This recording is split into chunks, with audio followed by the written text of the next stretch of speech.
Wellman TV. Jeric Agosta. Kabanata 71. Lumabas si Denton sa restaurant sa ilalim ng proteksyon ng kanyang mga bodyguard. Lahat ng mga tao sa labas ay may hawak na mga cellphone. At kinukunan ang malaking shot. Kung tutuusin, hindi naging madali para sa mga ordinaryong tao na makilala ang isang mayamang celebrity tulad ni Denton Carter. Napakabihirang mahanap si Denton sa isang maliit na restaurant. Bukod dito, siya ay nasa ilalim ng proteksyon ng maraming mga bodyguard. Sa panahon ng internet, paanong hindi nila ito mai-record at mai-post sa Instagram at TikTok? Ito ang pinakamagandang pagkakataon para makakuha ng mas maraming likes at followers. Bumalik sa entrance ng Evermore Diner ang ilang luxury Mercedes na umalis kanina. Si Claire, Harlan, at ang staff ng restaurant ay lumabas para makita si Denton. Kumaway sila sa mga sasakyan. Umalis si Denton sakay ng isang Mercedes na sinabayan ng mga sasakyan ng mga bodyguard. Pagkaalis nila, namangha sina Claire at Harlan sa sumunod na eksena.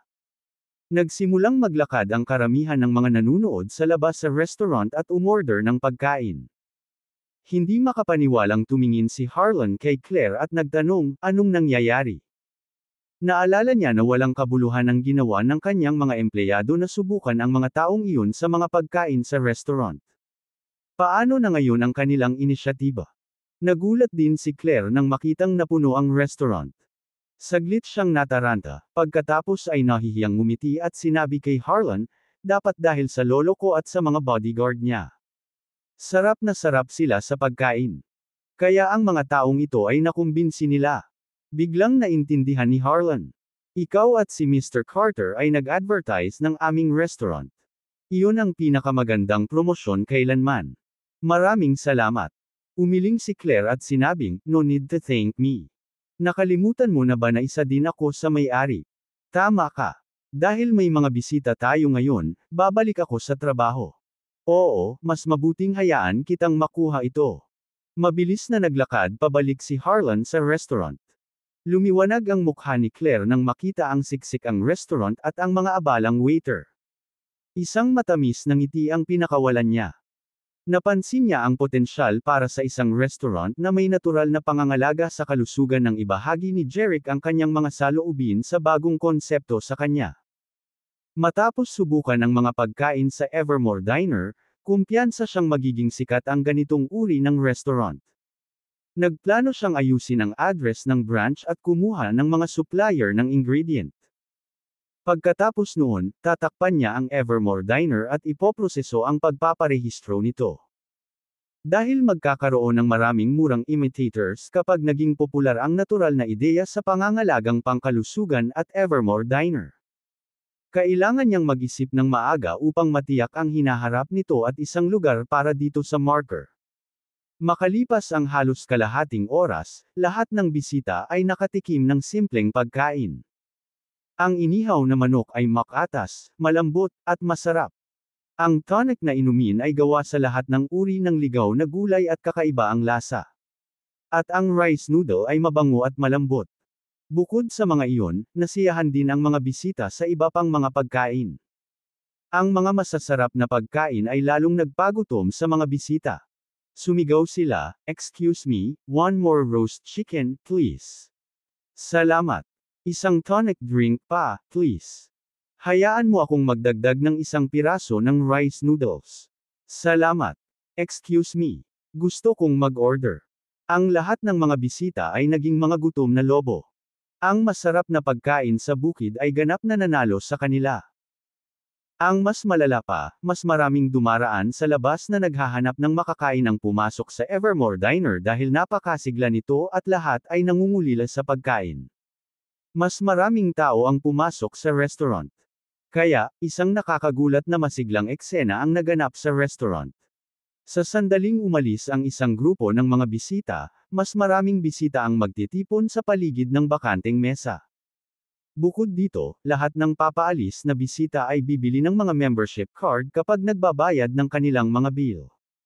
Mukhang handa na silang maging mga pangmatagalang customer. Ang cashier, waiter, at waitress ay nagsisiksikan sa paligid ng restaurant. Si Sorn sa kanila ay abala sa paghahatid, at ang ilan ay abala sa pag-aayos. Namangha sila sa umuusbong na negosyo. Sa mga sumunod na araw, nag-viral ang isang video sa internet sa mga platform gaya ng TikTok, Instagram, at Twitter, at naging headline ito sa lahat ng uri. Ito ay isang video ni na Mr. Carter at Claire na kumakain ng pagkain sa Evermore Diner. Ang mga video ay pinamagatang, The Big Shot Denton Carter appeared in a restaurant, The Hungry Crippled Dragon. A Big Shot's poor table manners, at rich people are horrible eaters. Ipinakita ng video na ito si Denton at ang kanyang apo sa grand opening ng Evermore Diner. Sa video, kumain sila na parang hindi pa sila nakakita ng pagkain. May nag-film at nag-post nito online. Gayunpaman, hindi inaasahan ng taong gumagawa ng paggawa ng pelikula na magiging viral ang video. Ang video ay nakakuha ng atensyon ng publiko higit sa lahat dahil si Denton ay isang tanyag na tao. At ang kanyang table manners ay lubos na naiiba sa kanya. Katayuan sa lipunan. Si Denton, ang big shot, ay dapat kumain ng lahat ng uri ng delicacy noon pa. Ngunit siya ay wolf down na pagkain sa restaurant na ito. Maging ang kanyang apo, si Claire Carter, isang marangal na ginang mula sa isang mayamang pamilya, ay nililibang din ang pagkain. Hindi yun ang naisip ng publiko tungkol sa mga eleganteng celebrity na may pagkain. Ang kaibahan sa pagitan ng katotohanan at imahinasyon ay nagdala sa video ng hindi pa naganap na kasikatan. At kasabay ng mainit na video, naging sikat din ang lugar kung saan sila nagkaroon ng pagkain, ang Evermore Diner. Maraming tao ang gustong malaman kung gaano kasarap ang lasa ng pagkain sa restaurant na iyon. Bakit ang mga celebrity na tulad ni Mr. Carter at ang kanyang apo ay kumain ng sarap? Kahit na ang pagpapakita ng pagwawalang bahala sa kanilang mga asal at katayuan sa harap ng pagkain. Bilang karagdagan sa video ni na Denton at Claire na kumakain ng pagkain sa Evermore Diner, mas maraming video ng masikip na Evermore Diner ang lumabas sa internet. Sa mga video na iyon, ang bawat bisita ay masayang kumakain. Sa matagumpay na promosyon online, natural na naging sikat ang Evermore Diner offline. Kapag oras na para kumain, laging nakapila ang mga tao sa entrance ng restaurant. Sa loob ng ilang araw pagkatapos ng pagbubukas, ang Evermore Diner ay naging pinakasikat na restaurant sa New Haven Commercial Plaza. Isang gabi, tumayo si Claire sa harap ng mga bintanang mula sa sahig hanggang sa kisame sa opisina ng Bisepresidente sa ika-20 palapag. Mula doon, matatanaw niya ang buong plaza at ang mahabang pila ng mga customer sa tabi ng Evermore Diner. Miss Carter, mukhang tama si Jeric.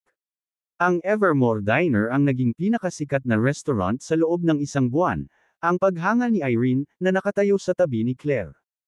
Hindi siya naniwala kay Jeric nang tiyakin nito ang tagumpay ng Evermore Diner. Gayunpaman, ilang araw lamang matapos magbukas ang restaurant, ito ay tunay na naging pinakamainit na lugar. Talagang hinangaan niya si Jeric dahil sa katalinuhan nito. Kumain sa Commercial Plaza. Confident na ngumiti si Claire kay Irene. Malapit mo nang makita ang aming Evermore Diner na maging sikat sa paligid ng Oak Haven. Sa sandaling iyon, may kumatok sa pinto ng opisina. Claire, si Jeric. Pwede ba akong pumasok? Nang marinig iyon, agad na tumalikod si Claire para buksan ang pinto. Nang makita niya si Jeric na nakatayo sa labas ng pinto, lumiwanag ang mukha niya. Jeric, diyan ka na. Kabanata 72. Umupo sina Jeric at Claire sa sofa sa opisina. Umalis si Irene sa opisina pagkatapos nilang ihain ang 2 tasa ng kape. Jeric, tama ka. Ang nang simpleng pagkain na may natural na pangangalagang pangkalusugan ay napakapopular. Nagtagumpay tayo. Masayang sabi ni Claire. Ngunit umiling si Jeric at sinabing, ito pa lang ang simula, marami pa tayong dapat gawin. Magtatagumpay kami kapag nagbukas na kami ng mga sangay ng iyong restaurant sa buong lungsod. Well, kaya nga niyaya kitang pumunta dito ngayon. Magbubukas tayo ng branch ngayon, sabi ni Claire. Tumayo siya, kumuha ng tablet sa desk, at umupo sa tabi ni Jeric. Nagtap siya sa map app. Nagpadala ang TIV ng isang tao upang tingnan at piliin ang lokasyon ng aming sangay sa Oakhaven.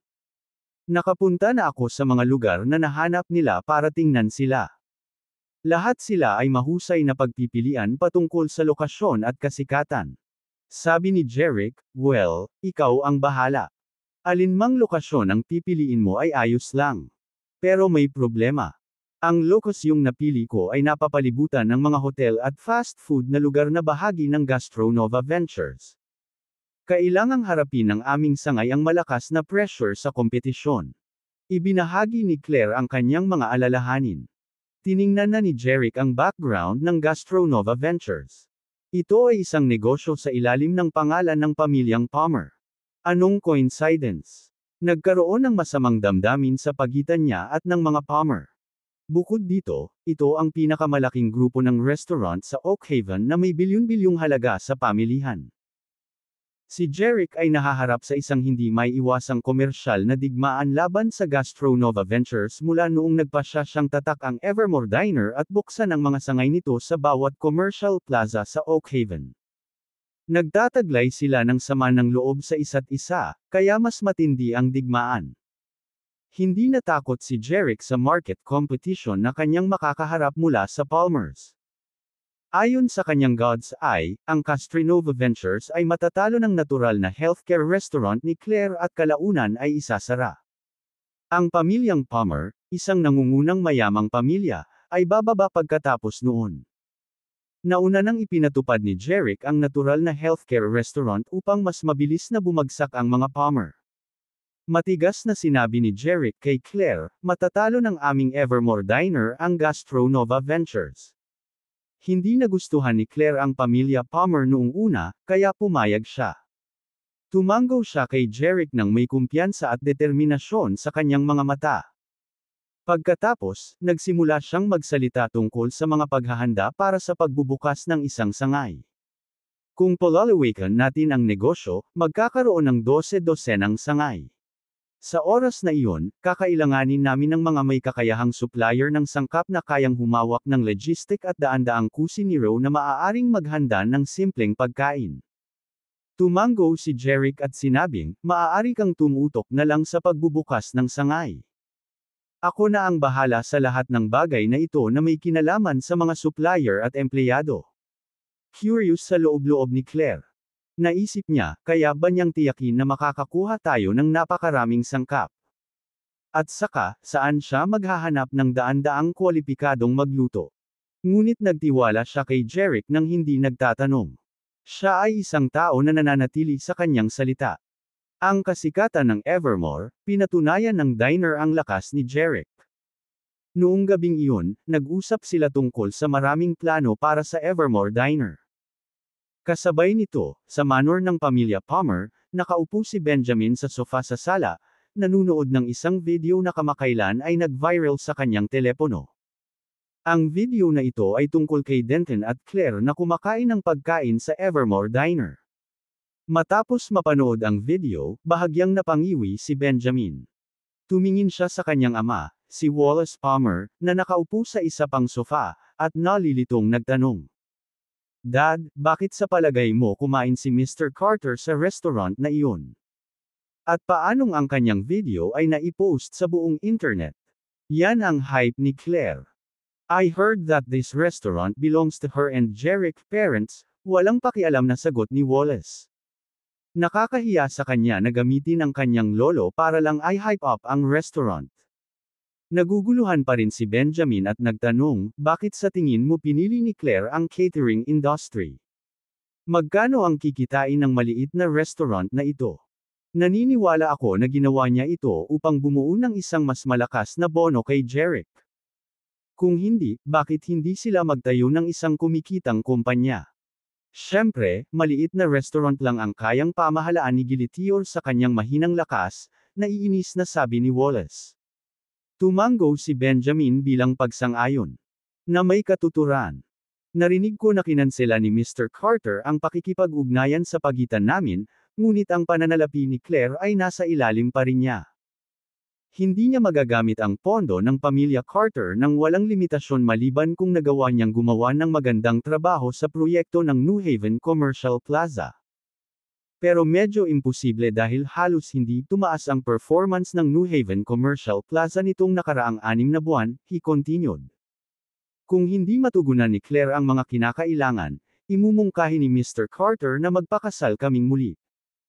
Hindi niya mapapabuti ang pagganap sa pamamagitan ng pagpapatakbo ng isang restaurant, ngunit ang mga pagsisikap ni Jerick ay makikita. Kung tutuusin, gusto niyang aprubahan ni Mr. Carter si Jerick. Well, naaawa ako sa kanya kasi hindi mangyayari ang gusto niya, sneered ni Wallace. Hindi mapapabuti ng maliit na restaurant ang kanyang performance, at si Jerick ay hindi businessman material. Nag-isip sandali si Benjamin at nag-isip ng kung ano, pagkatapos ay sinabi sa kanyang ama, "Tatay, may ideya ako. Bakit hindi natin bilhin ang shares ni Jerick ng Evermore Diner? Kung gayon, ako ang magiging business partner ni Claire sa restaurant, hindi si Jerick." Naningkit ang mga mata ni Wallace nang marinig iyon. Ito ay isang magandang ideya. Ang dahilan kung bakit pinamamahalaan ni na Jerick at Claire ang Evermore Diner ay dahil sa kanilang relasyon. Kung si Benjamin ang pumalit sa posisyon ni Jerick, mas bibigyan ni Claire ng pansin si Benjamin. Pagkatapos ay magagamit din ni Benjamin ang restaurant na ito para makipag-bonding kay Claire. Ngunit biglang sumimangot si Wallace sa pag-aalala. "Natatakot akong hindi ibenta ni Jerick ang kanyang mga shares sa iyo." May kumpiyansa siyang inaliw ni Benjamin. "Huwag kalimutan, money talks, hindi ako naniniwalang hindi siya magbebenta sa mataas na presyo. At kahit na hindi niya gagawin, matutuwa ang kanyang mga magulang." Tumango si Wallace. "Sige, magpadala ka ng bibili ng Evermore Diner bukas. Magtapon tayo ng pera." Wala siyang pakialam sa pera dahil ang pera ay hindi gaanong mahalaga kumpara sa kapalaran ng pamilya Carter at ng mapa ng kayamanan ng hari. Kinaumagahan, dinala ni Jerick ang kanyang mga magulang sa Evermore Diner sakay ng kanyang Mercedes. Pagdating pa lang nila, napansin ni Jerick ang isang luxury car na nakaparada sa harap ng restaurant. Nagtaka siya kung sino ang may-ari ng luxury car na iyon. Bumaba sila ng kanyang mga magulang sa kotse at papasok na sana sa restaurant. Maya-maya lang ay bumukas ang pinto ng luxury car. At lumabas ang 3 tao. Isa sa kanila ay si Benjamin. Sa dalawa pa, ang isa ay nasa katanghaliang opisina, at ang isa ay isang binata na may hawak na portfolio, nakasuot ng suit at salamin. "Jerick, magandang umaga." Ngumisi si Benjamin at binati siya. Hindi inaasahan ni Jerick na malalaman niya na si Benjamin ang nasa kotseng iyon. "Kapag nakita mo ang taong ito, walang magandang nanggagaling dito," naisip ni Jerick sa kanyang sarili. Sabi niya sa parents niya, "Mom, Dad, ipaubaya mo na ako sa kanya." Nakilala ng kanyang mga magulang si Benjamin, na nagkaroon ng alitan sa kanilang anak sa restaurant noong isang araw. Nagtaka sila kung ano ang gusto niya sa pagkakataong ito. Hindi nila siya nagustuhan, ngunit pumasok sila sa Evermore Diner gaya ng payo ng kanilang anak. Tumingin si Jerick kay Benjamin at sinabing, "Tingnan mo kung sino ang mayroon tayo rito. Ano ang maitutulong ko sa iyo, Mr. Palmer? Malaking negosyo, kaibigan. Nagpa-reserve na ako ng room sa Everlay Restaurant, paano kung samahan mo ako dun? Uminom tayo at mag-usap," sabi ni Benjamin. Naintriga si Jerick sa kung anong panlilinlang ang sinusubukang hilahin ng taong ito, kaya nagkibit-balikat siya at sinabing, "Oo naman, kahit papaano ay makakakuha ako ng libreng pagkain mula rito." Kabanata 73. Sa isang pribadong silid ng Everlay Restaurant sa isang mall, nakaupo sa isang mesa sina Jerick, Benjamin, isang nasa katanghaliang gulang na babae, at isang lalaking nakasuot. Isang waiter ang nagsilbi sa bawat isa sa kanila ng isang basong tubig. Bukod sa tubig, maraming ulam ng merienda ang nakalagay sa mesa. Matapos ihain ang tubig at merienda, lumabas ng kwarto ang waiter at isinara ang pinto. "Jerick, magmerienda ka, please," magiliw na sabi ni Benjamin. Wala pang nakakain si Jerick, kaya kumuha siya ng dessert plate at umaktong nasa bahay. Nang makita iyon, kinuha din ng iba ang kanilang mga kutsilyo at tinidor at nagsimulang kumain. Nga pala, nakalimutan kong ipakilala sa inyo itong dalawa, sabi ni Benjamin habang kumakain.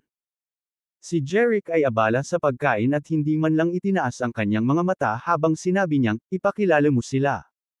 Nang makita ang kawalang interes ni Jerick, medyo nagalit si Benjamin sa loob. Ngunit pinigilan niya ang kanyang galit nang maisipang bumili ng Evermore Diner. Sa makatuwid, iminuwestre niya ang nasa katanghaliang gulang na babae sa kaliwa at sinabing, ito si M.S. Patterson, ang General Manager ng Gastronova Ventures. Agad namang ngumiti si M.S. Patterson, na nakasuot ng makapal na make-up, at sinabi kay Jerick na abala pa rin sa pagkain, nice to meet you, Mr. Agosta. Ngunit hindi man lang siya nilingan ni Jerick. Habang kumakain, sumagot siya, okay. With that answer, biglang nawala ang ngisi ni M.S. Patterson. Nasaktan din si Benjamin, ngunit ipinagpatuloy niya ang pagpapakilala sa lalaking nakasuot sa kanyang kanan. Ito si Mr. Alex, ang aming punong abogado sa Gastronova Ventures. Pagkatapos ay tamad na itinaas ni Jerick ang kanyang mga mata at sinabi kay Benjamin, nakikita ko. Isang general manager at isang punong abogado mula sa negosyo ng iyong pamilya. Sa palagay ko ang malaking negosyo na binanggit mo ay gusto mong bilhin ang aking Evermore Diner. Matapos marinig ang sinabi ni Jerick, nagulat ang tatlo. Nagtaka sila kung paano niya nalaman iyon. Hindi nila malalaman na ginamit niya ang mata ng kanyang Diyos upang makita ang kanilang layunin habang kumakain. Bukod pa riyan, nakita rin ni Jerick si Benjamin at ang plano ng kanyang ama kagabi. Hindi niya inasahan na gusto ni Benjamin na muling makipagtipan kay Claire sa pamamagitan ng pagbili ng Evermore Diner at pagpapalit sa kanyang posisyon. Sa paggawa nito, makukuha niya ang kayamanan ng pamilya Carter. Isang walang awa na ambisyon. Binalak ni Jerick na ilihim ito at linlangan si Benjamin. Ano? Mali ba ang hula ko? Nagkunwaring nagulat si Jerick. Ilang sandali pa ay nag-react si Benjamin, at agad siyang ngumiti kay Jerick. Hindi, napakatalino mo. Nalaman mo na ito bago mo pa ito narinig mula sa akin. Tama ka, gusto ko talagang bumili ng Evermore Diner. Pangalanan ang iyong presyo. Kinuha ni Jerick ang isang steak at sinabi habang nakakate. Mr. Palmer, bakit interesado ka sa maliit kong restaurant? Pagkatapos ng lahat, ang iyong pamilya ay ang malaking shot sa industriya ng catering. Nakangiting sagot ni Benjamin, may karakter at alindog ang Evermore Diner mo. Kaya, gusto naming magbukas ng restaurant tulad nito. Pero magkasama kami ni Claire sa restaurant na ito. Natatakot ako na hindi ko ito maibenta sa iyo, sabi ni Jerick na nagkukunwaring nag-aalangan. Huwag kang mag-alala. Ibenta mo lang sa akin ang mga share mo, at ipinapangako ko sa iyo na hindi niya malalaman ang tungkol dito. Ngunit gusto ng aking mga magulang na panatilihin ang restaurant na ito, at gusto nila ang kanilang ginagawa. Ayos lang. Kahit ibenta mo sa akin ang restaurant, pwede pa rin magtrabaho ang mga magulang mo doon. Ngunit tulad ng nakikita mo, ang Evermore Diner ay nagiging sikat sa internet kamakailan, at ang aming negosyo ay maganda. Oo naman. Kaya naman handa akong bayaran ka ng higit pa sa halaga ng shares mo. Ngayon, pangalanan ang iyong presyo. Ngumiti si Benjamin. Humigop ng tsaa si Jerick at sinabing, well, you can have it as long as you can afford. Hindi naman ako masyadong fan ng pagiging may-ari ng restaurant. Tuwang-tuwa si Benjamin sa narinig. Naisip niya sa kanyang sarili, tulad ng inaasahan ko, siya ay isang mahirap na taga-bukid na hindi kayang labanan ang tukso ng pera. Tinanong ni Benjamin si Jerick, so, magkano ang presyo mo? Itinaas ni Jerick ang isang daliri sa kanang kamay. Nang makita ang daliring iyon, nagkatinginan sina Benjamin, M.S. Patterson, at Mr. Alex. Pagkatapos, napangiti si M.S. Patterson, na may makapal na make-up, at nagtanong, Mr. Agosta, $1,000,000 ba iyon? Binigyan siya ni Jerick ng isang nakakunot na tingin at sinabing, ang aking restaurant ay kumikita ng $100,000 sa isang araw, are you kidding me? Si MS Patterson ay mukhang nahihiya at hindi alam kung ano ang sasabihin. Tanging isang hanggal ang magbebenta ng napakagandang negosyo sa halagang $1,000,000. Kaya, nagliwanag ang mga mata ni Mr. Alex sa likod ng kanyang salamin, at sinabi niya, Mr. Agosta, ang ibig mong sabihin ay $10,000,000. Gayunpaman, direktang sumagot si Jerick, hindi. Si Mr. Alex at MS Patterson ay nagpakita ng hindi makapaniwala sa kanilang mga mukha habang iniisip nila, sinisikap bang ibenta ng lalaking ito ang maliit na restaurant na iyon sa halagang $100,000,000. Nakasimangot din si Benjamin sa hindi makapaniwala, tumingin kay Jerick at nagtanong, ibig mong sabihin $100,000,000? This time, ngumiti si Jerick. Oo, $100,000,000. Namula ang mukha ni Benjamin habang iniisip, $100,000,000 para sa isang maliit na restaurant. Ang sakam na bastard. Baliw ba siya? Pagkatapos nito, idinagdag ni Jerick. US dollars. Matapos nilang marinig ang sinabi niya, naging asul ang mukha ni Benjamin, at nagulat din sina MS Patterson at Mr. Alex. Sinikap nilang hindi masuntok si Jerick. Lahat ay nag-iisip, ang $100,000,000 ay napakalaking halaga ng pera. How dare him? Joke ba yun? Isang walang katotohanan na presyo. Gayunpaman, nadama ni Jerick na ito ay isang makatwirang presyo. Ang kanyang seryosong ekspresyon ay nagsasabi sa kanila na ang binanggit na presyo ay talagang hindi biro. At hindi siya tatanggap ng bargain. Maya-maya, kumalma si Benjamin. Tumingin siya kay Jerick at sinabing, masyadong mahal. Paano kung 70,000,000? Naisip ni na MS Patterson at Mr. Alex na kahit $70,000,000 ay napakataas pa rin. Gayunpaman, mariing sinabi ni Jerick. Kung gayon, kalimutan ang tungkol sa aking restaurant. Alam kong ito ay isang maliit na restaurant, ngunit tandaan na si Claire at ako ay bumubuo ng isang mahusay na samahan dahil dito. Kung ikakasal tayo balang araw, magiging akin ang napakalaking asset ng pamilya Carter. Sa oras na iyon, makakakuha ako ng higit sa $100,000,000. Ngayon, sa palagay mo ba ay napakataas ng presyo ng $100,000,000? Natigilan si Benjamin. Sinabi ni Jerick ang kanyang sikreto ng malakas. Ang dahilan kung bakit niya gustong bumili ng Evermore Diner ay dahil kay Claire. Binalak niyang makipag-bonding sa kanya at makuha ang yaman ng pamilya Carter sa pamamagitan ng kasal. Hindi niya inaasahan na ganoon din ang plano ni Jerick. Nagalit si Benjamin sa loob-loob ngunit pinilit niyang ngumiti at sinabing, Jerick, hindi ganoon kadali.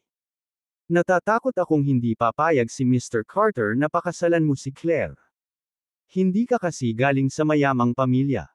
Hinding-hindi hahayaan ni Mr. Carter na ang kanyang nag-iisang apo ay magpakasal sa isang karaniwang lalaki. Tumango si Jerick. Tama ka. Dahil doon, gusto kong ibenta ang Evermore Diner sa magandang presyo. Kaya walang pagsisihan kung hindi ko makukuha ang yaman sa pamilya Carter. Nakahinga ng maluwag si Benjamin. Sa kabutihang palad, hindi ganoon kahilig si Jerick kay Claire. Kaya, ito ay parang isang kapaki-pakinabang na sitwasyon para kay Benjamin. Jerick, bibigyan kita ng $80,000,000 para sa Evermore Diner. Sa tingin ko hindi ikaw ang gumagawa ng desisyon. Bakit hindi ka umuwi at pag-usapan ito ng iyong ama? Ang aking alok ay $100,000,000, at iyon ay pangwakas. Napuno na si Jerick kaya aalis na siya. Kumuha siya ng toothpick at tumayo. Napatulala si Benjamin. Alam niyang tama si Jerick, hindi siya ang gumagawa ng desisyon. $100,000,000 ay lampas sa hangganan ng kanyang kakayahan. Kaya, sinabi niya kay Jerick, sige, pag-iisipan ko. Sabi ni Jerick, okay. Bumalik ka sa akin kaagad. Kabanata 74. Sa manor ng pamilya Palmer, napasigaw si Wallace sa gulat at galit. Ano? $100,000,000? Baliw ba siya? Matapos marinig mula kay Benjamin na ang presyo ni Jerick para sa Evermore Diner ay $100,000,000, siya ay galit na galit at natulala. Bukod dito, ang $100,000,000 na iyon ay 50% lamang ng mga bahagi ng Evermore Diner. Alam ni Wallace ang presyo sa merkado. Ang $100 milyong ay sapat pa para makabili ng isang malaking kumpanya. Galit na sabi ni Benjamin, sabi niya, itatago niya ang restaurant para makipag-bonding kay Claire kung hindi niya ito maibebenta. At kapag nagpakasal na sila, makukuha na niya ang lahat ng kayamanan ng pamilya Carter. Kaya, hindi siya gagawa ng anumang bargaining. Nanlilisik ang mga mata ni Wallace sa galit. Tulad ng inaasahan ko, ginawa niya ang lahat para sa pera ng pamilya Carter. Pagkatapos, tumingin si Wallace kay Emerson na nakaupo sa sofa at nagtanong, Tatay, ano sa palagay mo? Namilog ang mga mata ni Emerson, at sinabi niya, sa tingin ko mabibili natin ang Evermore Diner sa halagang $100 milyong. Nagulat sina Wallace at Benjamin. Hindi nila inaasahan na papayag si Emerson na bilhin ang restaurant sa halagang $100 million. Nagmamadaling sinabi ni Wallace, ngunit tatay, lahat ng tao sa Oak Haven ay pinagtatawanan kami sa pagbili ng kalahati ng bahagi ng isang maliit na restaurant sa halagang $100 milyon. Mukhang hanggal sa una, ngunit kapag nakita ni Denton at Claire ang tunay na kulay ni Jeric bilang isang taong sakam at mapagkakakitaan, hindi na nila siya ituturing na kandidato para maging manugang, mahinahong sabi ni G. Emerson. Pipiliin na lang nila si Benjamin kapag nalaman nilang gumastos kami ng $100 million para makabili ng restaurant para lang makabonding si Claire. Makukuha natin ang kanilang tiwala at paggalang. Habang nagsasalita si Mr. Emerson, tila malamig at malupit ang kanyang mukha. Siguro hindi man lang magkakaroon ng pagkakataon si Jeric na gastusin ang $100 milyon na nakukuha niya mula sa amin. Nahuli si Wallace at sinabing, ibig mo bang patayin siya pagkatapos ibigay sa kanya ang pera? At ibalik ang pera natin. Kung wala ang proteksyon ng pamilya Carter, ang pagpatay sa kanya ay magiging kasing dali ng pagpatay ng aso, sabi ni Mr. Emerson. Tuwang-tuwa sina Wallace at Benjamin sa ideyang ito. Na may katuturan. Kung wala ang proteksyon ng pamilya Carter, si Jeric ay isang mahinang mababang buhay na may malaking halaga ng pera. Tadmer your wisdom and courage, agad na tumayo si Lolo Benjamin at yumuko kay Mr. Emerson. Ikan-away lang ni Mr. Emerson ang kanyang kamay. Tama na. Siguraduhing ibagsak ang pamilya Carter at ang babae sa pagkakataong ito. Huwag mong guluhin ito tulad noong nakaraan. At mag-ingat kay Jeric. Matalas at matatag ang mga mata ni Benjamin nang sabihin niya, hindi ko kayo pababayaan sa pagkakataong ito, Lolo. Pahihirapan ko si Jeric sa kahihiyan. Tumango si Mr. Emerson. Nagpatuloy silang tatlo e nag-usap kung paano haharapin si Jeric sa sala ng manor. Gayunpaman, sa parehong sandali, sa New Haven Commercial Plaza, si Jeric ay dahan-daang umiikot ng isang baso ng red wine sa opisina ni Claire. Sa kanyang God's eye, nasaksihan ni The kung paano binalak ng pamilya Palmer na bilhin ang Evermore Diner sa halagang $100 milyon at tanggalin siya sa pagiging kandidatong magpakasal sa pamilyang Carter. At kung paano nila binalak na patayin siya kapag hindi siya naprotektahan pagkatapos ibigay sa kanya ang pera. Pagkatapos, makukuha nila ang kanilang $100 milyon pabalik. Isang ngisi ang tumaas sa isang lumalapit sa kanyang mga labi. Inamin niya na ang pamilya Palmer ay tuso, taksil, at walang awa. Halos hindi siya makakatakas mula sa kanilang bitag kung wala ang kanyang matapang na mata ng Diyos. Ano? Nais ni Benjamin na bilhin ang iyong mga bahagi ng Evermore Diner. Si Claire, na nakaupo sa likod ng mesa, ay nagulat nang malaman ang tungkol sa balak ni Benjamin. Tumango si Jeric. Yup, gusto niyang bilhin ang shares ko. At binigyan ko siya ng presyo. Nang marinig iyon, nagalit si Claire. Bakit mo inaalok na ibenta ang 50% ng shares? Handa kang ibenta ang lahat para sa kanyang maduming pera. Siya ay malungkot at nabigo sa loob.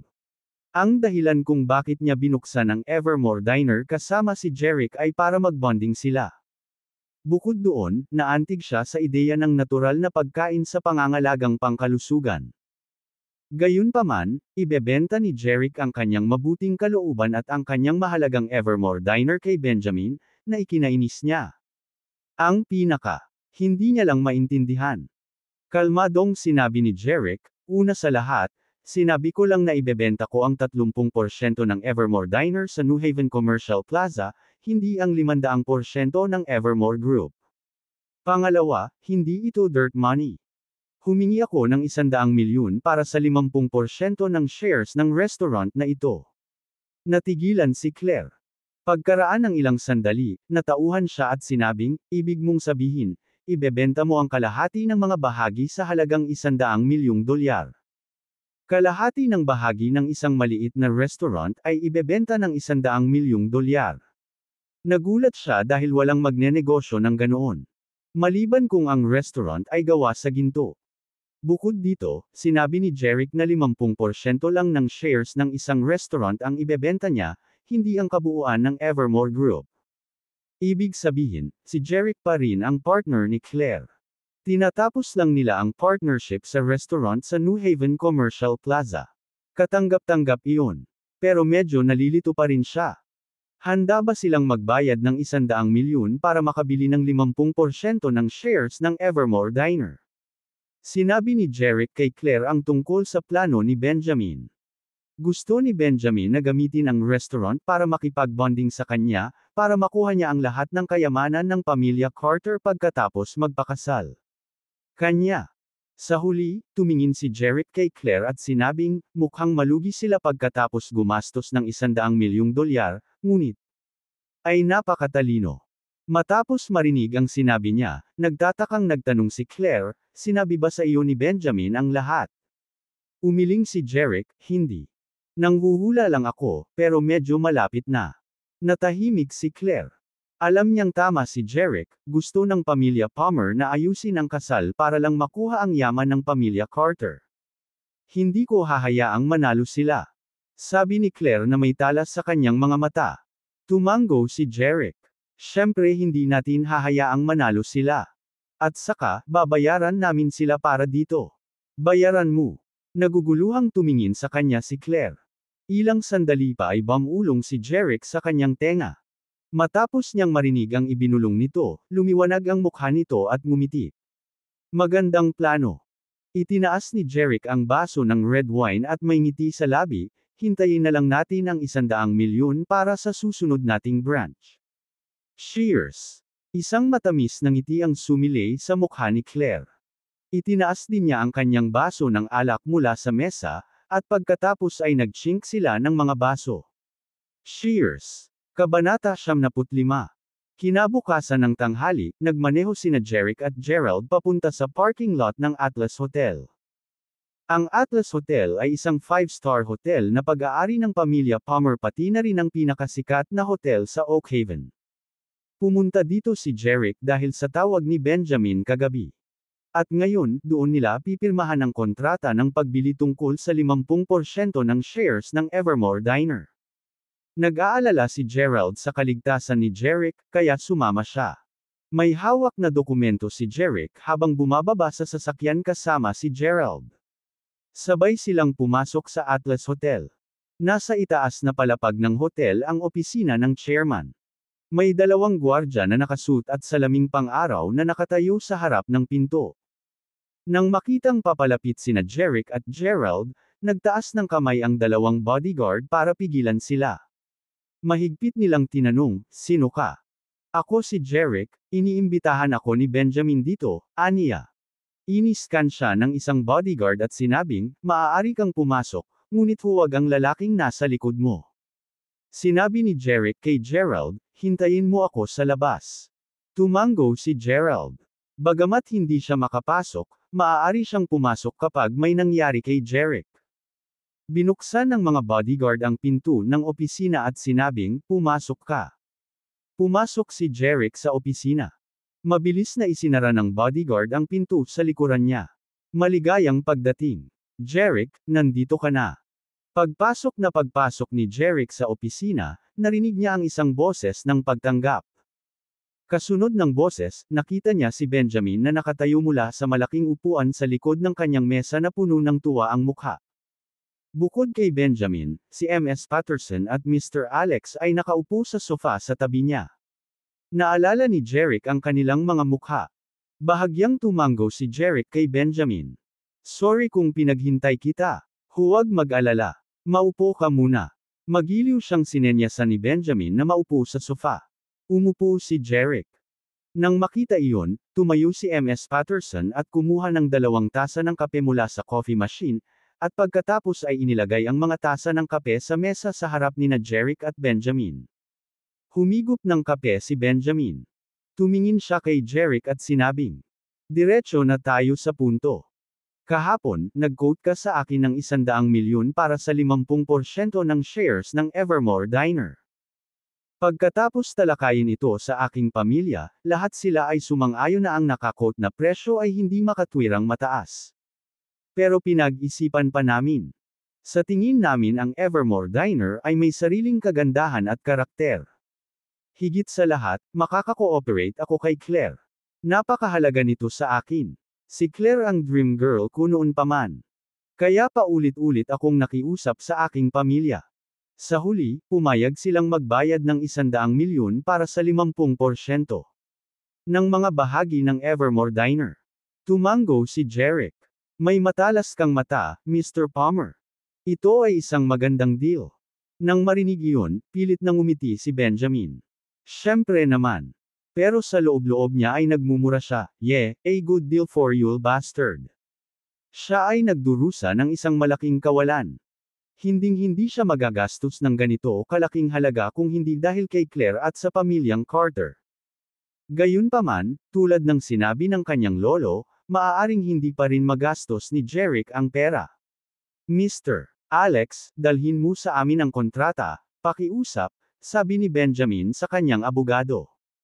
Matapos marinig iyon, mabilis na nag-react si Alex at nagsimulang kumuha ng kung ano sa kanyang briefcase. "Sandali," sabi ni Jeric kaagad. Agad namang napatingin si Benjamin at ang iba pa kay Jeric. Tinanong ni Benjamin, "Oo. Pirmahan natin ang kontrata ko, hindi ang sa iyo," magiliw na sabi ni Jeric kay Benjamin. Agad na napagtanto ni Benjamin ang pag-aalala ni Jeric. Hindi niya pinagkakatiwalaan ang mga tuntunin na magkakaroon si Alex. Alam ni Benjamin na mukhang maganda at propesyonal ang kanilang kontrata, ngunit pinaglalaroan ni Alex ang wika nito. Gusto niyang bitag si Jeric sa isang problemadong kontrata. Ngunit nag-ingat si Jeric sa kontrata at dumating siya ng handa, kaya kinailangan ni Benjamin na ihinto ang kanyang plano. "Tingnan mo. Kaya nagdala ka ng kontrata sa iyo." Sinabi ni Benjamin kay Alex, "Pakibalik ang aming kontrata, Mr. Alex." Pumayag naman si Alex at isinara ang kanyang briefcase. Inilagay ni Jeric ang kanyang mga dokumento sa mesa at sinabing, "Pakitingnan ang aking kontrata." Napatingin si Benjamin kay Ms. Patterson at Mr. Alex. Agad namang naintindihan ng dalawa at sinimulang basahin ang kontrata ni Jeric. Matapos suriing mabuti ang kontrata, tumango sila kay Benjamin, na nagpapahiwatig na walang problema dito. "Mabuti. Maaari na tayong pumirma ng kontrata." Lumiwanag ang mukha ni Benjamin. Tumango si Jeric. "Okay.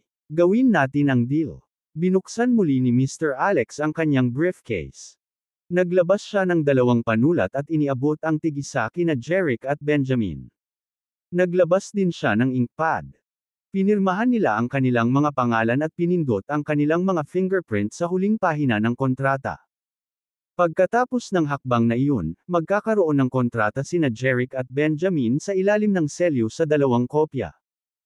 Pagkatapos, sinabi ni Jeric kay Benjamin, "Ngayon, maaari ko bang makuha ang pera sa aking bank account ayon sa aming kontrata?" Masakit para kay Benjamin ang 100 milyon, ngunit sinabi pa rin niya kay Ms. Patterson, ilipat ang 100 milyon sa account ni Mr. Agosta. Tumango si Ms. Patterson. Tumingin siya kay Jeric at sinabing, "Mr. Agosta, mangyaring ipaalam sa akin ang iyong bank account number."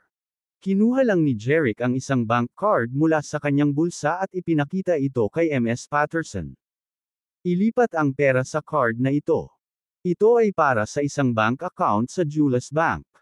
Ibinigay sa kanya ni Claire ang bank card na iyon. Kinuha ni Ms. Patterson ang bank card mula sa kanya at nag-dial ng numero.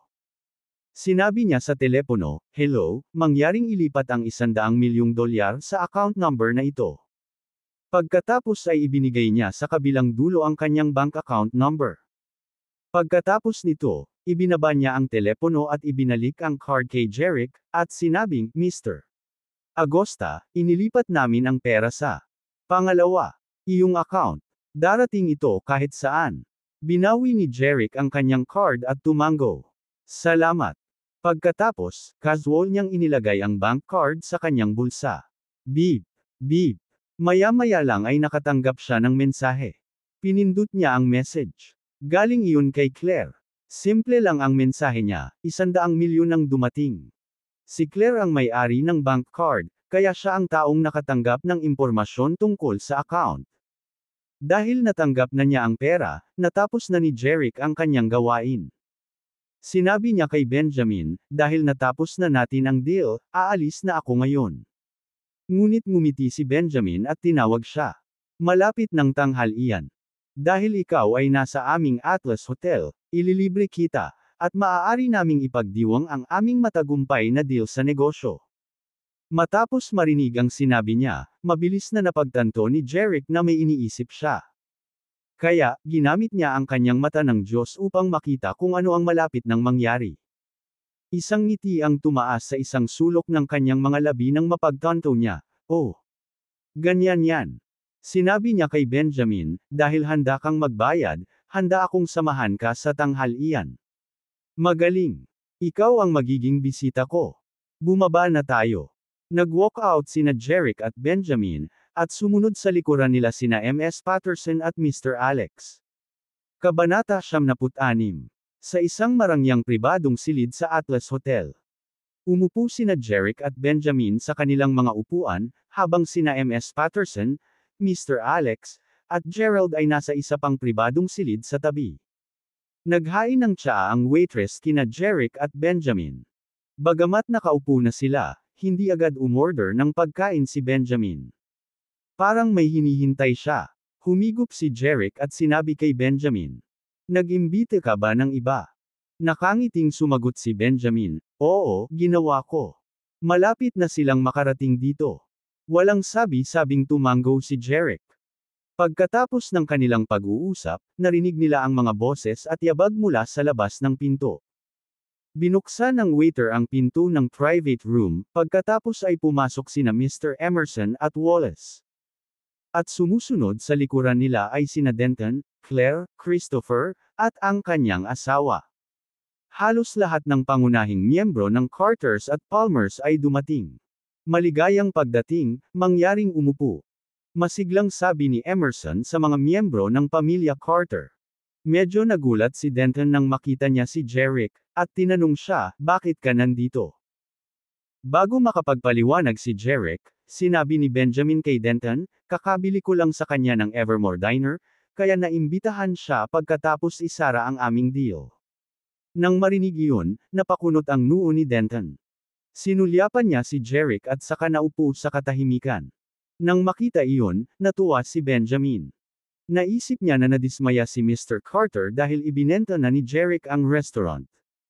Isang bakas ng kasiyahan ang bumungad sa mga mata nina Emerson at Wallace.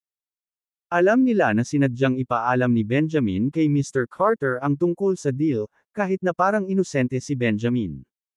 Kasabay nito, walang ekspresyon si Jeric. Alam niyang napakatalino lang ang tingin ni Benjamin sa kanyang sarili. Iginiya ni Emerson ang lahat sa pag-upo. Umupo si Claire sa tabi ni Jeric, kaya medyo naiinggit si Benjamin. Ngunit mabilis niyang inalis ang kanyang emosyon nang tumutok siya sa kanyang plano.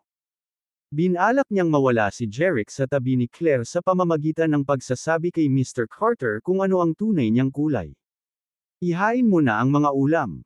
Sa oras na ito, inutusan ni Wallace ang mga waitress sa pribadong silid. Kinilala siya ng mga waitress at saka lumabas ng kwarto. Maya-maya ay isa-isa na nilang inihain ang mga ulam. Ang lahat ng uri ng mga delicacy ay pagkatapos ay inilagay sa mesa.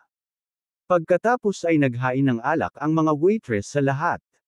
Itinaas ni Emerson ang baso ng red wine at nakangiting sinabi kay Denton, Denton, inimbitahan ka namin dito ngayon dahil sa kabastusan namin sa pwesto mo kanina. Humihingi kami ng paumanhin para doon. Hayaan mo akong mag-toast sa iyo. Denton. Itinaas din ni Denton ang kanyang baso at sinabing, ang nangyari ay nakaraan na. Huwag na nating banggitin. Cheers! Cheers! Ininom nina Emerson at Denton ang alak sa kanilang mga baso. Kasunod nito ay tumayo na rin sina Wallace at Benjamin at nag-toast ng mag-asawang Denton at Christopher. Pagkatapos ng mga pagbati, sinabi ni Emerson kay Benjamin ng walang pag-iingat, Benjamin, balita ko bumili ka ng isang restaurant. Agad namang sumagot si Benjamin, oo, tama. Bumili ako ng 50% share ng Evermore Diner sa New Haven Commercial Plaza mula sa Jeric. Evermore Diner. Nag-isip si Emerson saglit, pagkatapos ay sinabi niya kay Denton, The Evermore Diner. Saan kayo nagkaroon ng pagkain ni Claire at pinasikat ito? Tumango si Denton at sinabing, oo. Si Claire at Jeric ang nagbukas ng restaurant na iyon. Pumunta ako roon para suportahan sila ilang araw na ang nakakaraan sa araw ng pagbubukas nito. Pero hindi ko inasahan na may magpe-file sa amin at magpapasikat sa restaurant. Curious na tanong ni Emerson, sa video, parang nag-e-enjoy ka sa pagkain. Iniisip ko kung gaano kasarap ang lasa ng pagkain. Tumango si Denton. Masarap at hindi malilimutan ang kanilang simpleng pagkain. Tumingin si Emerson kay Benjamin at sinabing, narinig mo ba iyon? Si Mr. Carter ay labis na nasiyahan sa pagkain sa Evermore Diner. Dapat mong alagaang mabuti ang restaurant sa hinaharap para sa kanya. Huwag kang mag-alala. Sisiguraduhin kung kasing sarap ng dati ang pagkain, at hindi ko ito ibebenta kahit kanino, kahit na anong mangyari, sabi ni Benjamin sa tila hindi sinasadyang paraan, ngunit sa katunayan, sinadya niya ang bawat salita. Nang marinig iyon, itinaas ni Denton ang kanyang mga mata at sinabi kay Benjamin, magkano ang nagastos mo sa Evermore Diner? Tinitigan ni Benjamin si Denton at mariing sinabing, $100 million. Nang marinig iyon, nagpanggap sina Emerson at Wallace na nabigla, ngunit ang mga magulang ni Claire ay talagang nabigla. Hindi sila makapaniwala na ang isang restaurant ay nagkakahalaga sa kanya ng $100 milyong. Sa kabilang banda, mukhang kalmado sina Jeric at Claire dahil alam na nila. Sa kanilang mga mata, si Benjamin ay isang kalunos-lunos na tulala na nagplanong ilipat ang puso ni Denton sa pamamagitan ng paggastos ng $100 milyon sa restaurant. Hindi ko alam ang sasabihin ko. Bakit ka gumastos ng $100 milyon sa isang restaurant, Benjamin? Nag-aalalang tanong ni Emerson kay Benjamin. Gayunpaman, confident na sinabi ni Benjamin, Lolo, hindi ako gumastos ng $100 milyon para lang sa isang restaurant. Gusto kong manalo ng pabor ni Mr. Carter at sa partnership ni Claire.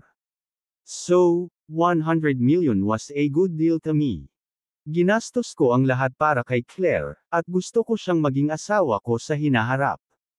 Sa oras na iyon, lahat ng kayamanan ng pamilya Palmer ay pag-aari na rin niya. Gumastos ako ng $100 milyon dahil sinunod ko ang tunay kong puso, kaya hindi ko ito pagsisisihan. Namilog ang mga mata ni Emerson habang tumatango. Makakakuha ka ng suporta ko.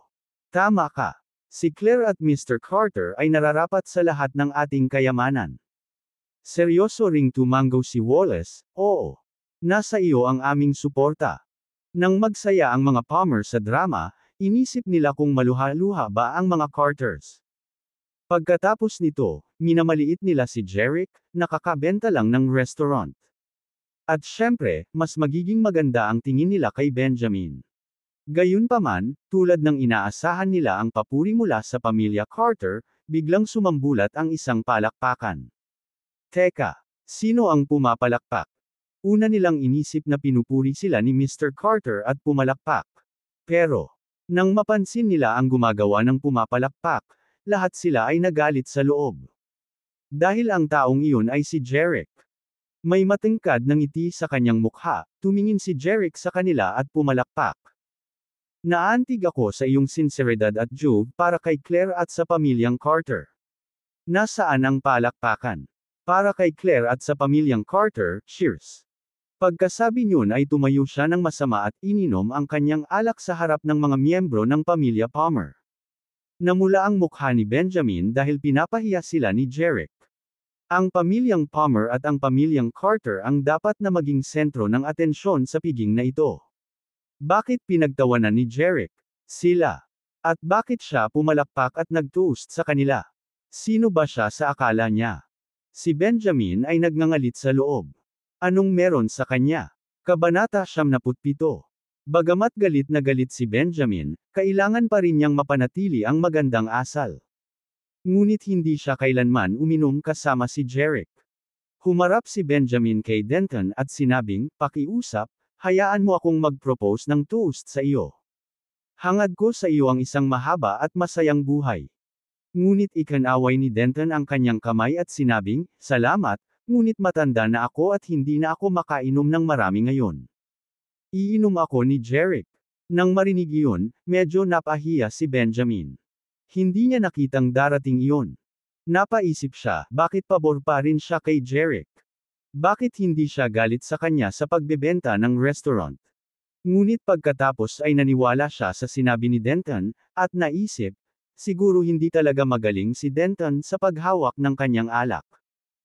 Si Jerick ay may hawak na isang baso ng alak na nakaupo sa tabi niya, kaya't siya ang magpapainom kay Jerick sa halip na ang sarili niya. Sa pag-iisip niyan, sadyang napangiti si Benjamin. Sinabi niya kay Denton, "Dahil hindi ka maaaring uminom ng labis, kaya huwag kang uminom. Kumain na tayo." Pagkasabi noon ay ibinaba niya ang kanyang baso ng alak at maingat na inihain si Denton ng pagkain.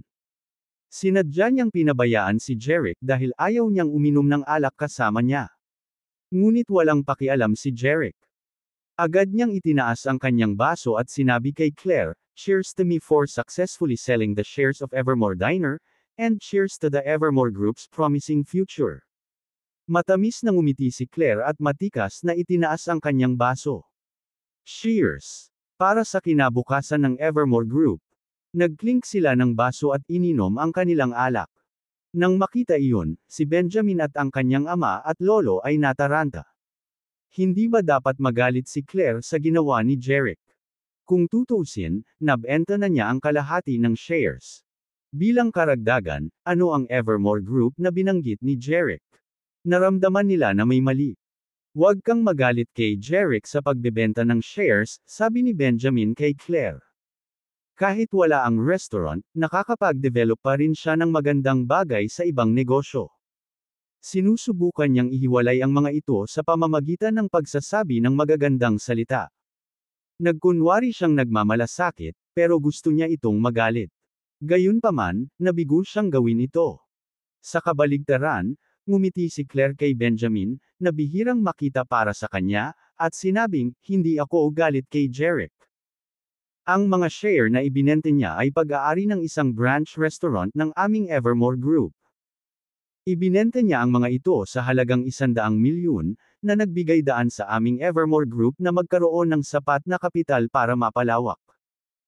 Mayroon na kaming mga kinakailangang pondo para mapaunlad ang Evermore Group, at tinaasan din namin ang aking performance sa New Haven Commercial Plaza ng 500% sa isang araw."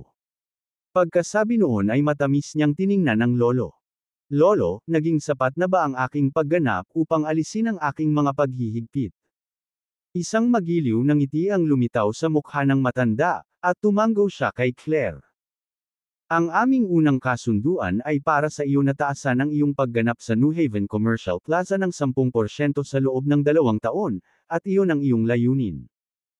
Pero pagkatapos makipagtulungan kay Jerick, tumaas ng 500% ang performance mo sa New Haven Commercial Plaza. Hindi mo lang natugunan ang kinakailangan, nalampasan mo ito ng 1 milya. Kaya, ang iyong mga paghihigpit ay opisyal nang natapos. Hindi ako makikialam sa mga desisyon mo sa hinaharap. Maaari kang gumawa ng iyong sariling paraan at pakasalan ng sinumang gusto mo. Ngunit kailangan ninyong magpasalamat ng maayos ni Jerick kay Benjamin. Hindi mo maabot ang iyong layunin kung wala siya. Dapat kang mag-toast. Siya. Sabi ni na Claire at Jerick kay Denton, "Oo, Lolo. Oo, Mr. Carter." Pagkatapos, itinaas ni na Jerick at Claire ang kanilang mga salamin at sinabi kay Benjamin, "Mr. Palmer, salamat sa pagtulong mo sa amin. Cheers!" Nang makita iyon, napatulala si Benjamin. Nagtayo pala ng kumpanya sina Jerick at Claire ang Evermore Group. Ibinenta lamang ni Jerick kay Benjamin ang kalahati ng mga bahagi ng isa sa mga restoran ng Evermore Group, hindi ang buong grupo. Kaya magkasosyo pa rin sina Jerick at Claire. Ang lalong ikinagalit ni Benjamin ay gumastos siya ng 100 milyon sa Evermore Diner, na nasa ilalim pa rin ng kontrol ng Evermore Group. Iyon ang dahilan kung bakit siya naging ganap na tulala na bumili ng Evermore Diner sa halagang 100 milyon. 100 milyong dolyar. Sa huli, si Claire at Jerick ay nasa mabuting relasyon pa rin, at ipinagmamalaki ni Mr. Carter ang ginawa ni Jerick. Ngunit walang nakuha si Benjamin at ang pamilya Palmer. Si Benjamin ay malapit ng magsuka ng dugo dahil sa galit. Si Mr. Emerson at Wallace ay nakakatakot din. Napagtanto nila na muli silang nahulog sa bitag ni Jerick. 100 milyon. Ibinigay nila ang pera kay Jerick nang ganoon lang. Pakiramdam nila ay kinain niya ang kanilang laman at ininom ang kanilang dugo. Napakalalim ng puot na iyon na kahit na walang salita ang makapaglalarawan sa nararamdaman. Bagamat malapit nang gumuho si Benjamin, hindi niya ito maipakita sa piging na ito. Pinilit niyang ngumiti, itinaas ang baso, at sinabi kina Jerick at Claire. Ang kasiyahan ko. Sa natitirang oras ng salusalo, napipilitan lamang ng pamilya Palmer ang kanilang mga sarili na ngumiti, at mukhang wala silang pag-iisip, samantalang sina Jerick at Claire ay nagsasaya sa handaan, nagpalitan sila ng matamis na tingin at tila mapagmahal at masaya. Lalong nagpagulo iyon sa pamilya Palmer.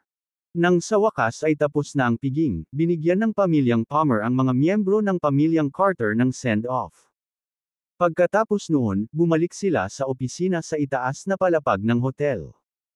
Umupo si Emerson sa malaking upuan na may masamang tingin sa kanya. Mukha.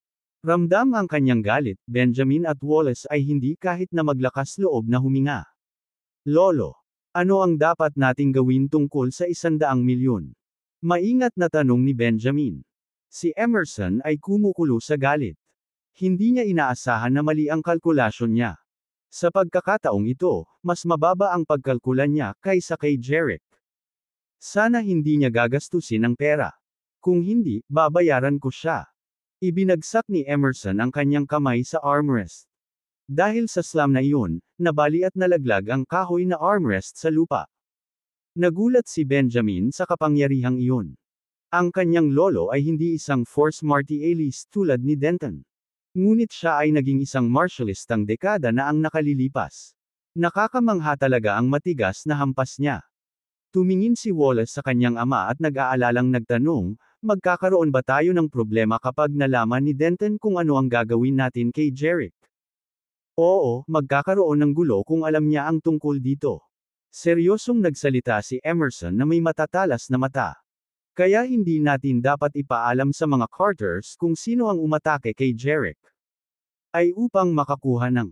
Parang may naisip si Wallace at mahinang boses, bakit hindi natin gamitin si Marlon Salazar? Gusto niyang maghayganti sa ginawa ni Jerick sa mga Chapman. Sa ganitong paraan, walang maghay-hinala sa amin kung patay na si Jerick. Nang marinig iyon, dahan-daang bumalik sa dati niyang kalmado si Emerson. Tumango siya at sinabing, sige. Hayaan mo si Marlon na makipag-ayos sa kanya. Kabanata 78. Isang Mercedes na dumaan, patungo sa palazzo. Si Jerick at Claire ay nakaupo sa likurang upuan.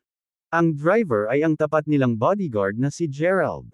Hindi umuwi si Claire sa kanyang tahanan kasama si Denton at ang kanyang mga magulang.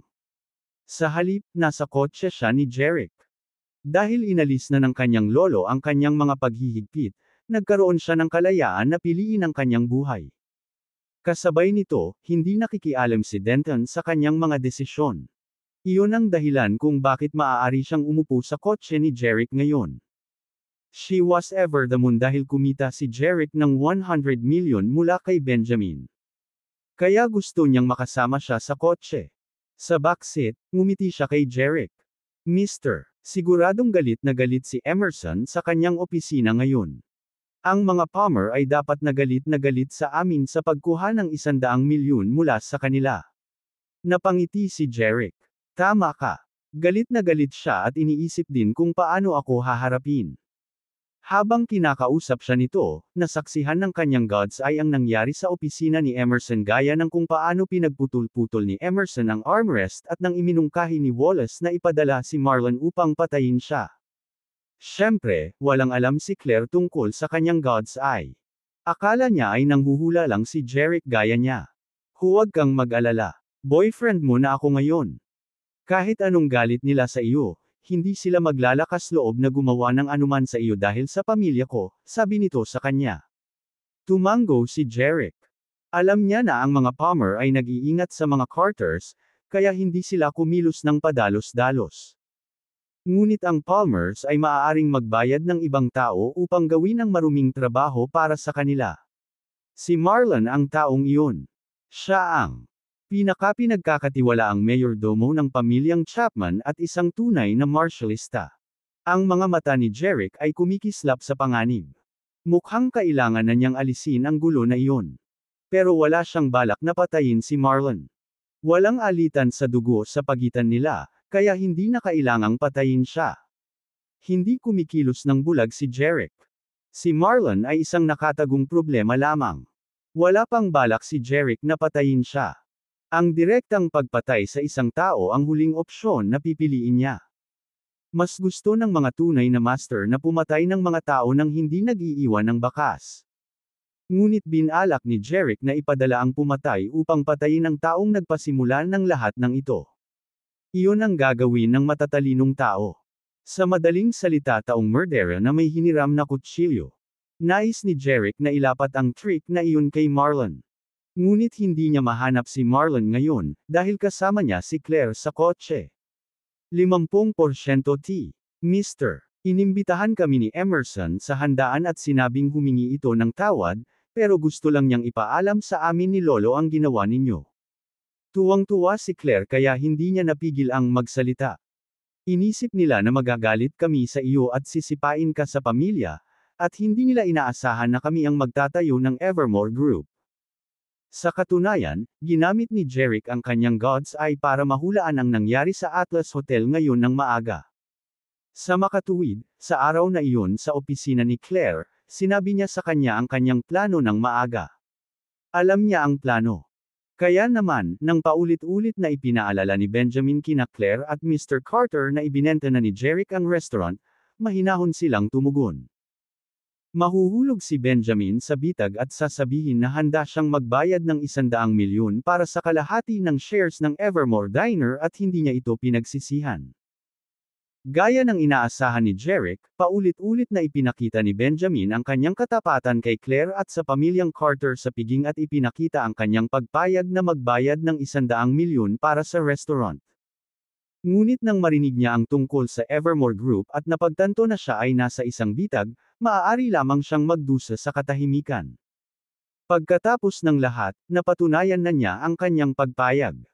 Kalmado rin si Denton nang marinig ang deal dahil ipinaalam na sa kanya ni Claire ang lahat bago ang handaan. Lahat ito ay bahagi ng plano ni Jeric. Bukod dito, sinabi niya kay Denton na ang 100 milyon na nakuha nila sa pagbebenta ng restaurant ay maaaring malutas ang problemang pinansyal na mayroon sila tungkol sa pagbubukas ng 12-dosenang sangay sa Oak Haven. Sa paggawa nito, maaaring palawakin ng pamilyang Carter ang Evermore Diner sa buong Oak Haven nang hindi gumagastos ng kahit 1 sentimo. Ano kaya ang magiging tugon ni Denton nang mabalitaan niya ang tungkol sa deal ni Benjamin sa handaan? Ipagmamalaki niya ang Reg Along pang negosyo ni Jeric. Pagkatapos ng lahat, ibinenta niya ang 50% ng mga bahagi ng restaurant sa halagang 100 milyon. Ang pamilya Palmer ay nag-set up ng mga bitag mula simula hanggang wakas. Ngunit hindi nila inaasahan na sa halip ay si Jeric ang itatakda nila. Bumalik sa realidad si Jeric mula sa kanyang mga alaala. Ngumiti siya kay Claire at sinabing, dahil mayroon na tayong 100 milyon para sa pagpapaunlad mula kay Benjamin ngayon, gamitin natin itong pera. Bubuksan namin ang aming mga sangay ng Evermore Diner sa buong Oak Haven at magiging nangungunang tatak sa merkado. Ang mga mata ni Claire ay kumikinang sa pag-asa habang kumpiyansa niyang sinabi, Ang susunod na hakbang ay upang talunin ang Castrenova Ventures at maging boss ng industriya ng catering sa Oak Haven. Sapat na ang pera natin ngayon. Kailangan nating tapusin ang sangay sa oras. Ako na ang bahala sa recruiting at ingredient supply sa susunod na 2 araw, mataimtim na sabi ni Jeric. Tumango si Claire at sinabing, nagpadala na ako ng mag-refurbish ng lokasyon, at abala sila sa paggawa nito. Magiging handa na itong magbukas sa kalahating buwan. Nagtataka pa rin siya kung paano lulutasin ni Jeric ang issue sa supply ng mga sangkap. Sa ngayon, ang demand para sa mga sangkap ay hindi masyadong mataas dahil mayroon lamang isang restaurant. Maaari lamang silang bumili ng mga sariwang gulay mula sa ilang mga nayon sa malapit. Gayunpaman, kapag ang lahat ng mga sangay ay nagbukas, ang pangangailangan ay magiging kahanga-hanga. Sa oras na iyon, kakailanganin nila ng mga supply mula sa mga lugar sa hangganan. Nakakalito para sa kanya na maghanap ng mga supplier sa mga hangganan. Sa isang banda, ang lakas tao at material na mapagkukunan na kailangan ay masyadong malaki. Sa kabilang banda, imposibleng harapin ang lahat ng kawalan ng katiyakan. Gayunpaman, nagtiwala siya sa mga kakayahan ni Jeric. Alam niyang kakayanin niya ito. Pagkatapos ng lahat, paulit-ulit niyang pinatunayan ang kanyang sarili at ipinakita ang kanyang pambihirang talento sa pamamagitan ng pagbebenta ng 50% ng shares ng restaurant sa halagang 100 milyon. Siya ay tunay na mahiwaga. Maya-maya, dumating na ang sasakyan sa Palazzo. Lumabas si Jeric at sinabi sa driver na si Gerald, ibalik mo si Claire sa opisina at sunduin si Everly sa iyong pagbabalik. High school student si Everly. Nitong mga nakaraang araw, nagmamaneho si Jeric ng kanyang sasakyan upang ihatid siya sa paaralan at ibalik siya. Sabi ni Gerald, sige, pagkatapos paalisin si Miss Carter, susunduan ko si Everly sa school. Matapos marinig iyon, sinabi ni Claire kay Jeric, hold on. Libre ko ngayon. Hindi na ako babalik sa opisina. Pagkatapos ay iuuwi ka niya, sabi ni Jeric. Sabi ulit ni Claire, not now. Gusto kong manatili sa iyong lugar. Walang pagpipilian si Jeric kundi ang pumayag. Sige. Dahil gusto mong tumira sa bahay ko, pwede mong gawin. Nang marinig niya iyon ay sumili ang ngiti sa kanyang mukha. Pagkatapos ay lumabas siya ng kotse at isinara ang pinto. Habang pinapanood ang mag-asawang pumasok sa villa, umiling si Gerald sa loob ng sasakyan. May mangyayari. Ngayon nagseselos ako. Kailan ako magkakaroon ng magandang kapalaran sa isang magandang babae? Napabuntong hininga, pinaandar niyang muli ang sasakyan at lumabas ng villa para sunduin si Everly. Kabanata 79. Hindi inaasahan ni Jeric na ang mixing pagbisita ni Claire ay tatagal hanggang gabi. Hindi nagtagal at naging matalik niyang kaibigan si Everly, na kagagaling lang sa paaralan. Nagkwentuhan at nagtawanan silang dalawa na para bang matagal na silang magkakilala. Naguguluhan ito kina Jeric at Gerald. Lahat ba ng mga babae ay nagiging napakabuting kaibigan sa loob ng wala pang isang oras? Napag-usapan nila ang lahat mula sa damit hanggang sapatos, lipstick hanggang nail polish, hanggang sa mga kinakain at sinusuot nila ngayon. Ito ay talagang isang eye-opener para kina Jeric at Gerald. Si Claire, ang layaw na anak ng isang mayamang pamilya, ay personal pang ang naghanda ng masaganang hapunan kasama si Everly. Nang nakahain na ang pagkain, naisip ni Jeric na ito ay hindi masarap. Gayunpaman, ang pagkain ay naging napakasarap. Parang iba si Claire sa tipikal na babaeng mayaman. Nag-thumbs up si Jeric sa kanya. Hindi masama. Mas masarap ang luto mo kaysa sa inaakala ko. Hindi ko ito inihanda mismo. Ginawa ko ito kay Everly. Dapat purihin mo rin siya, mapagpakumbabang sabi ni Claire. Si Everly ay nakababatang kapatid na babae ni Jeric. Sinabi ito ni Claire para magkaroon siya ng mas magandang relasyon kay Everly. Sa sandaling naging matalik niyang kaibigan si Everly, hindi na makakatakas ang kapatid ng huli sa kanyang mga hawak. Tama na yan. Napaka-bias mo, Jeric. Si Claire lang ang pinupuri mo, hindi ako. Nagpout si Everly at nagkunwaring disappointment. Pinisil ni Jeric ang makinis at mabilog niyang ilong. You little girl, kailan pa ako hindi pumanig sa iyo? Siyempre alam kong masarap ka magluto. Pero si Claire ay isang rich girl na marunong magluto. Paano mo maiisip na kampi ako sa pagpupuri sa kanya? Jeric, pinipisil mo na naman ang ilong ko. Palagi mo akong tinatrato na parang bata. Napakamot ng ilong si Everly at nagungol. So ano? Hindi ka ba bata? O sa tingin mo ay nasa hustong gulang ka na ngayon? Masyado ka pang bata. Pinisil muli ni Jeric ang kanyang ilong. Ako ay nasa hustong gulang na, at hindi ako bata, sabi ni Everly na mukhang nawala ng pag-asa. Nang makitang nagtatalo ang magkapatid, parehong natawa sina Gerald at Claire. Natapos ang hapunan sa masayang kapaligiran. Si Claire at Everly ay naghugas ng pinggan at nagpunas ng mesa. Nang matapos ang lahat, umupo si Claire sa sofa. Pagkatapos, sinabi niya kay Jeric, na umiinom ng tubig, Jeric, ibuhos mo rin ako ng isang tasa. Tumingin si Jeric sa kanya. Hindi ka na bababalik. Si Claire ay hindi mukhang sabik na umalis. She said, maaga pa naman. Babalik ako mamaya. Umupo din si Everly sa sofa at sinabing, Jeric, hindi araw-araw bumibisita si Claire sa bahay namin. Marami pa akong kausap. Tungkol sa kanya. Kung hindi alam ni Jeric na ang dalawang babae ay may lamang. Isa't isa mahigit isang oras na ang nakalipas.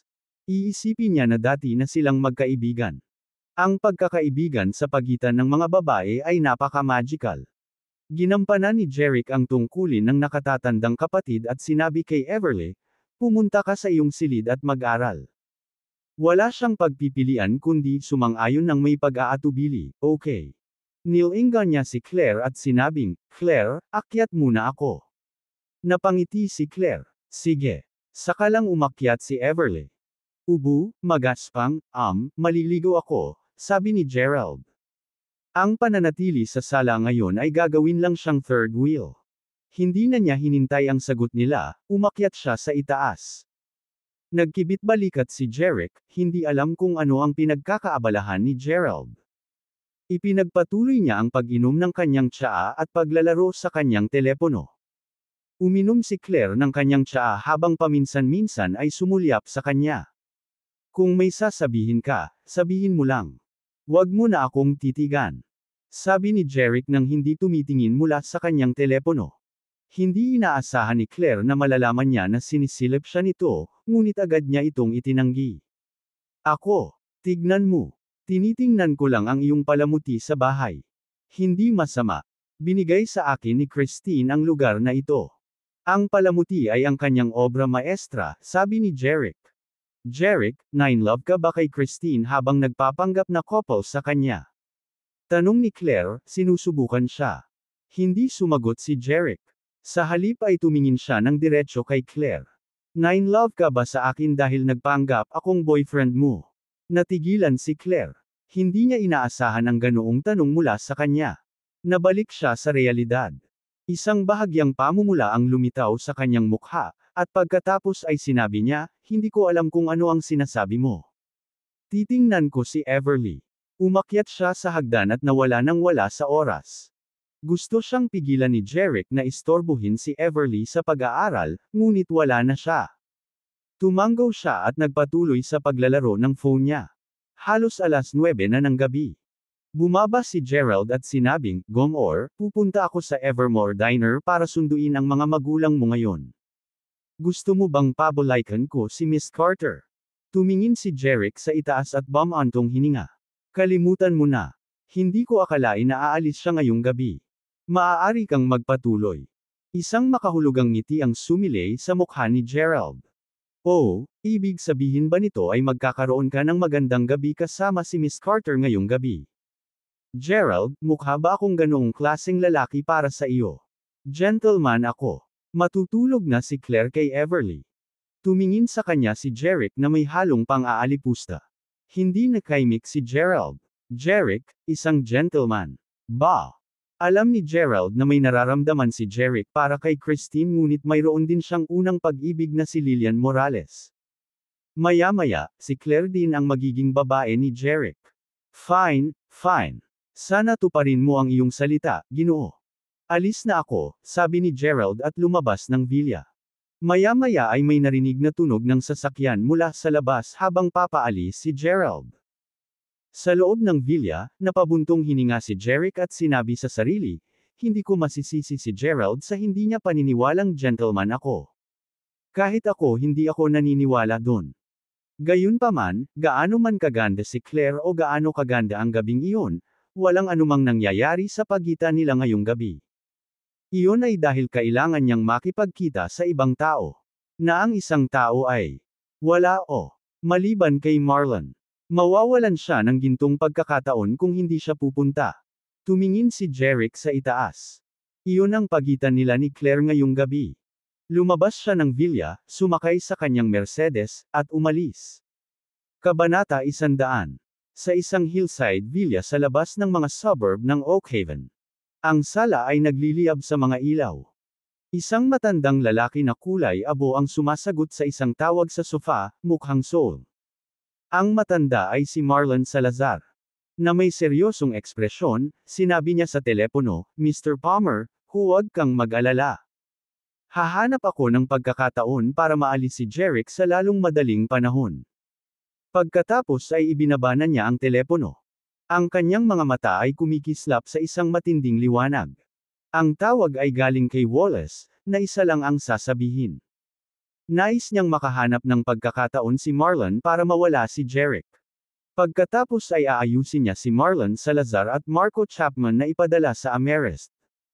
Si Marlon ay may utang na loob sa pinuno ng pamilyang Chapman, si Roger Chapman. Noon pa man ay gusto niyang ipaghiganti si Roger at ang kanyang pamilya. Ang tanging dahilan kung bakit hindi siya gumawa ng aksyon ay ang oras ay hindi tama.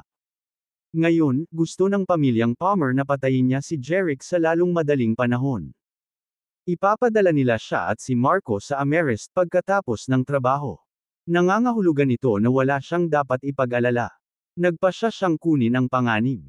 Kahit anong mangyari, kailangan niyang patayin si Hilmare. Tumingin siya sa orasan sa dingding at nakitang 8:00 na ng gabi. Mag-isa lang siya sa villa. Wala si Marco.